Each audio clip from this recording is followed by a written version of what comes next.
Hello, everyone. This is Outnumbered. I'm Emily Campagno, here with my co-hosts Kayleigh McEnany and Harris Faulkner. And also joining us today, former State Department spokesperson Morgan Ortagus and Fox News contributor Guy Benson. Now we begin with new questions about the case against former President Donald Trump, which a number of legal analysts are calling weak and an overreach. The former president appeared in a Manhattan courthouse yesterday, pleading not guilty to 34 felony counts of falsifying business records. Now that is typically a misdemeanor. And District Attorney Alvin Bragg's strategy for elevating those charges to a felony appears to be a stretch legally. And the case may not even make it to a full trial. Even the liberal media are seriously questioning the strength of this case. Watch. If I had to characterize it, it's disappointment. In terms of a case that's being brought against a former president, it's a little underwhelming. There's not more to it. This is even weaker than I feared it would be.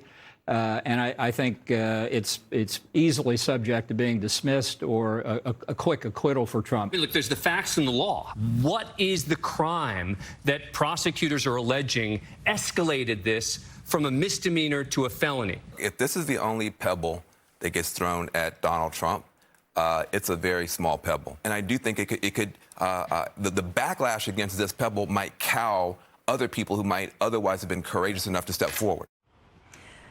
Kayleigh, the bottom line is this district attorney has failed to adequately articulate, let alone articulate in general, what that second crime is or even could be. And as the WSJ editorial board puts out, look, after dragging the country through the first indictment of a former president in U.S. history, Mr. Bragg owes the public a better explanation of the theory of his case. His unclear and evasive reply on Tuesday isn't helping his cause, and the country shouldn't have to wait for months to find out the answer. The indictment is not supposed to be a mystery. It is supposed to be the articulation so that the defendant is put on notice of exactly what the allegations are, so he or she can defend themselves. And here, the district attorney has failed utterly. And the press asked him yesterday, what's the underlying crime?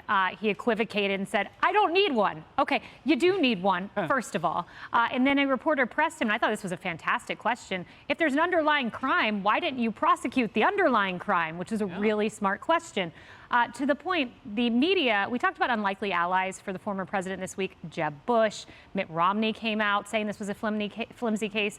But an even more unlikely ally is the press. I mean, these remarks that are remarkably lucid and candid from the press. ABC, this is the sloppiest statement of fact I've ever seen in a major case. That's an ABC reporter. CBS, legal experts say Trump felony charges will be difficult to prove. Washington Post's Ruth Marcus, the indictment unsealed on Tuesday is disturbingly unilluminating. So he's found an unlikely defender in the press. I don't know that I can remember a time when that's happened. So my advice to President Trump would be, let the media defend you on this, because they're doing it, even on CNN. Focus on 2024, the issues for the American people, really important right now. There's a yearning to hear about a lot of these issues. And then finally, I would just say this. Interesting 3 lines from a former article from the Associated Press. Hillary Clinton's 2016 presidential campaign and the DNC have agreed to pay $113,000 to settle, wait for it, a federal election commission investigation into whether they violated campaign finance law by misreporting spending on research that eventually became the infamous Steele dossier. Remarkable parallels. That's right. And you contrast that with Brad Smith, a former member of the FEC, who came out and said, you know, this isn't a campaign expenditure. And so I think that, to your point about the articulation and then as well the substance upon which we assume things are resting, it's quite shocking that a district attorney would rest his case on a convicted liar and the notion that one potential reason for something will hold up in a court of law as the only justifiable reason for something. And Morgan, I want to come to you on the politics, which the WSJ team again hit the nail right on the head when they said the next court appearance we know is potentially in December, which is only a month or two before the Iowa caucus. What timing? So he's being indicted for behavior allegedly that happened in 2016. Federal prosecutors already examined it, declined to prosecute, and let it drop. 7 years later, after a halting investigation, An elected Democratic local DA has indicted him in a case that could finally come to a resolution right in the middle of the 2024 primaries.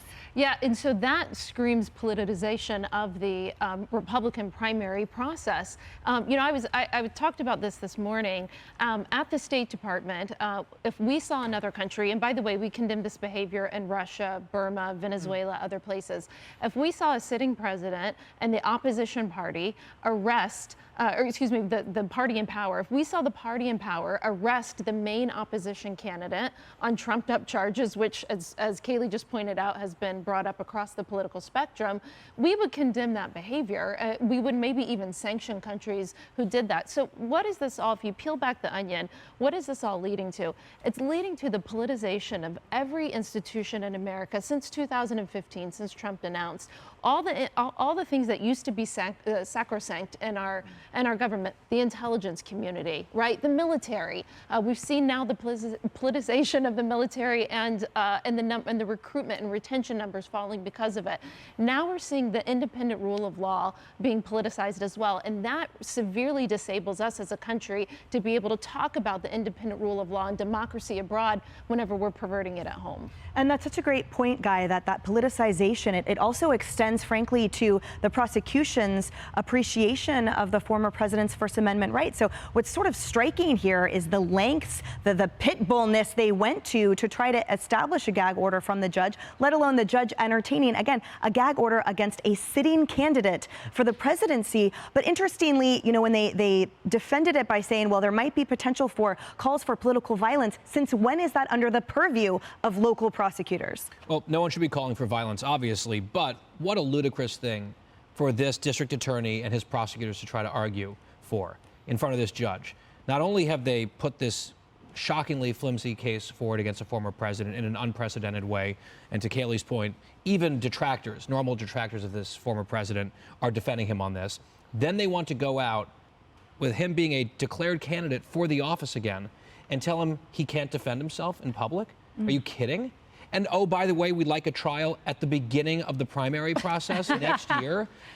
Give me a break. I mean, it's absolutely crazy that they even tried this. The judge, fortunately, said no to them on that point. But look, I think if you look at the fact pattern here, some of the frustration, Kayleigh, that you mentioned, I think some of it is just people calling it as they see it and trying to be intellectually honest. I suspect some of it is frustration because they might be looking down the pike at other indictments that might drop or not against Donald Trump and say, wait, hang on, those could be stronger. Why is our side, because most of them are on the left, leading with this nonsense? So I think they might be sort of angry about that, frankly, and trying to downplay this one with the hope that maybe the next one could get him.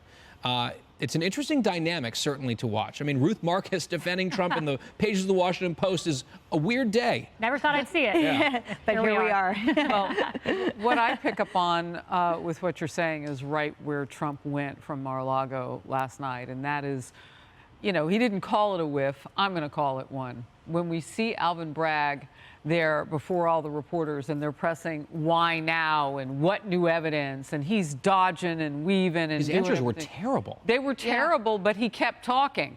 So I mean, it was just like nothingness coming out of his mouth. When you see that, Trump didn't stop there. It didn't pick up there. Where he went was, but they'll still be coming for me. So let me tell you what's coming down the pike.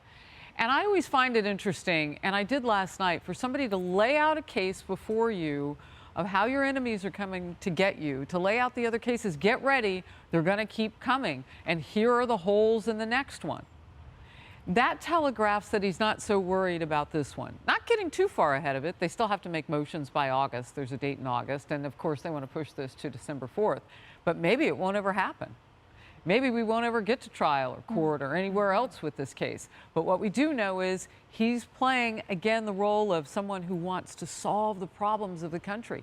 He talked about that. He mentioned the things that Americans are going through. And at the same time, don't think that they're not going to come get me again and again and again, as they always do, as they did today, because I'm trying to save the country. It was interesting. It was short. He read the prompter. He left. From a political messaging standpoint, though, looking at what might be on the horizon legally for him, it is, I think, very helpful to him that this one went first. Yeah, absolutely. This weak thing coming out of the gate first is the first impression. First impressions matter. I'm Steve Doocy. I'm Brian Kilmeade. And I'm Ainsley Earhart. And click here to subscribe to the Fox News YouTube page to catch our hottest interviews and most compelling analysis.